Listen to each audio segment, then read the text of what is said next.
శారదా చంద్రమౌళీశం రత్నగర్భగణేశ్వరం శంకరం చ ఋష్యశృంగేశం తుంగాం లోకగురూన్ భజే. శృంగేరి శారదాపీఠ ఉభయ జగద్గురువుల యొక్క పాదపద్మాలకి నమస్కారం చేసుకుంటూ, అలాగే జ్యోతిష్శాస్త్రాన్ని భావితరాల వారికి ప్రసాదించిన ఋషుల యొక్క పాదపద్మాలకి నమస్కారం చేసుకుంటూ, నాకు ఈ జ్యోతిష విద్యను నేర్పిన గురువర్యులు జ్యోతిష బ్రహ్మ కీర్తిశేషులు శ్రీ ఈరంకి సూర్యనారాయణమూర్తి గారు, సూర్యశ్రీ దైవజ్ఞ గారి యొక్క పాదపద్మాలకి నమస్కారం చేసుకుంటూ, ఓం శ్రీ మహాగణాధిపతి నమః, శ్రీ గురుభ్యో నమః, హరి ఓం. వీక్షకులందరికీ నమస్కారం. కన్యారాశి వారికి గ్రహస్థితి చాలా అనుకూలంగా ఉన్నది. ఎక్కువ సంఖ్యలో గ్రహాలు యోగిస్తూ ఉన్నటువంటి రాశుల్లో కన్యారాశి ప్రధానంగా ఈ వారంలో కూడా ఉన్నది. గత వారంలో కూడా ఇదే రకమైనటువంటి పరిస్థితులు ఉన్నాయి.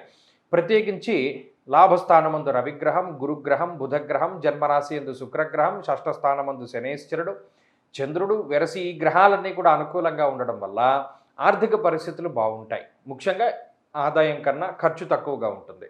అలాగే ఆరోగ్య పరిస్థితులు బాగుంటాయి. అంటే అనారోగ్య సమస్యలు ఏమీ లేవు. ఏదైనా స్వయంకృతాపరాధం, మన వీళ్ళు ఎవరినైనా గుద్దేయాలి కానీ ఎవడో వచ్చి మిమ్మల్ని ఏమి చేయడు. అలాగే ఏదైనా మీరు కావాలని ఆరోగ్యం పాడు చేసుకుంటే ఇబ్బంది పడాలి కానీ స్వతహాగా గ్రహస్థితి వల్ల ఆరోగ్యం అన్నది పాడవదు. ఇవి రెండు. తర్వాత కుటుంబ సంబంధమైనటువంటి విషయాలు బాగున్నాయి. అనగా కుటుంబ సభ్యుల యొక్క సహకారం మీకు చాలా చక్కగా అందుతుంది.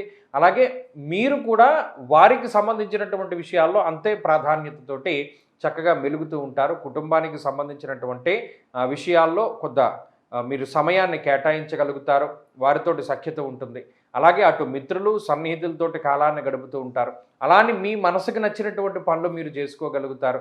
అలానే ఉద్యోగంలో ఏమీ ఇబ్బందులు పడకుండా ఉద్యోగపరంగా కూడా చాలా చక్కటి పరిస్థితులు ఈ వారంలో కూడా కనబడుతూ ఉన్నాయి. కాబట్టి అటు వృద్ధి ఉద్యోగాల పరంగా, లేదా అటు చదువుకునేటువంటి వాళ్ళకో, లేదా ఉద్యోగం కోసం ప్రయత్నం చేసేటువంటి వాళ్ళకో ఈ గ్రహస్థితి ఇంకా ఉపయుక్తంగా ఉంటుంది. లేదు శుభ కార్యక్రమాల కోసం ప్రయత్నం చేసేటువంటి వాళ్ళకి ఈ గ్రహస్థితి చాలా చక్కగా ఉపయోగపడుతూ ఉంటుంది. కాబట్టి అన్ని విధాలుగా కన్యారాశి ఇప్పుడు చాలా నెంబర్ 1 పొజిషన్లో ఉన్నటువంటి రాశి. వీరు ఈ ఫలితాలని ఖచ్చితంగా అనుభవిస్తున్నారు. ఎందుకంటే చాలామంది కన్యారాశి వాళ్ళలో ఈ మార్పులు అవి మనం గమనించడం జరిగింది. వారు కూడా బాగానే ఉన్నారు. కాబట్టి ఈ దశలు అంతర్దశలు బాగుంటే ఇది మరింత రాజయోగప్రదంగా కన్యారాశి వారికి నడుస్తుంది.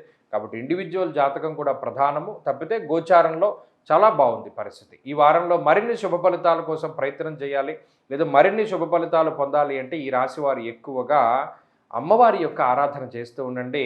ముఖ్యంగా దుర్గాష్టకాన్ని పారాయణ చేస్తూ ఉండండి. మంచి ఫలితాలు సంప్రాప్తమవుతాయి. ఈ వారంలో కలిసి వచ్చేటువంటి రోజు ఆదివారంగా చెప్పవచ్చును. అదృష్ట సంఖ్య 9, అదృష్ట వర్ణము లేత ఎరుపు రంగు. తదుపరి తులారాశి.